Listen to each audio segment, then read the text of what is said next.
The seaside did not become a popular place to visit until the 1700s. Doctors of the time believed that the sea air and bathing in seawater could cure people of all sorts of illnesses. So Scarborough on the East Yorkshire coastline is one of the oldest resorts in the country. It first became popular as a spa town because of its natural spring water, which had first been discovered in the early 1600s. So spring water flows from under the ground over the rocks and has many high minerals in it. It soon became fashionable to combine the drinking of this bitter tasting water and bathing in the sea because only the rich had the time and the money and the resources to go to the coast and improve their health in this way.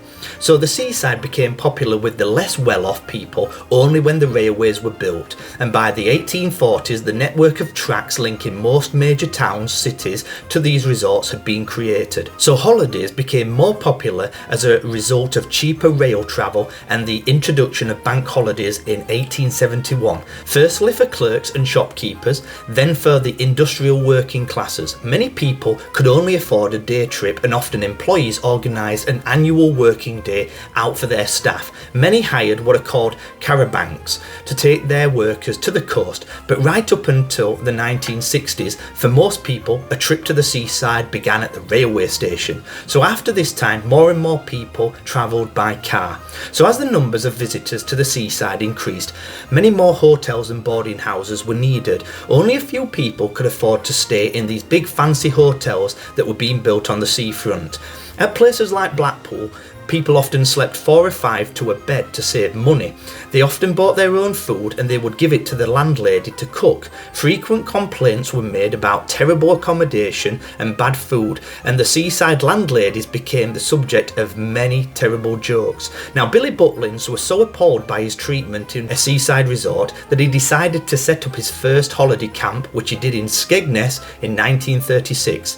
In the past, most people never had the chance to see the sea, so a visit to the coast was a new and exciting experience. There were small fishing villages where visitors could go and enjoy the landscapes, the nature and the history, and bigger seaside towns drew in huge numbers of visitors to their purpose-built attractions such as sideshows, fun fairs and circuses. So at Scarborough they opened new buildings in the 1880s, including the aquarium, the theatre, the picture gallery and many restaurants. The success of these seaside resorts laid in their ability to provide entertainment for all ages and social classes. So let's start with the promenade. So early visitors to the seaside had used the existing seawalls for promenading. As visitor numbers increased, it became necessary to build new coastal defences. So the promenade became a planned feature of a popular resort.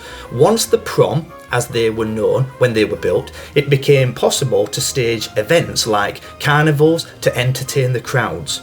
So next, let's talk about the beach. So the resorts also formed their own special forms of entertainment centred on the beach and the pier. In the 1900s, many attractions were found on the beach. Pierots, a type of clown, amused the crowds with songs and jokes.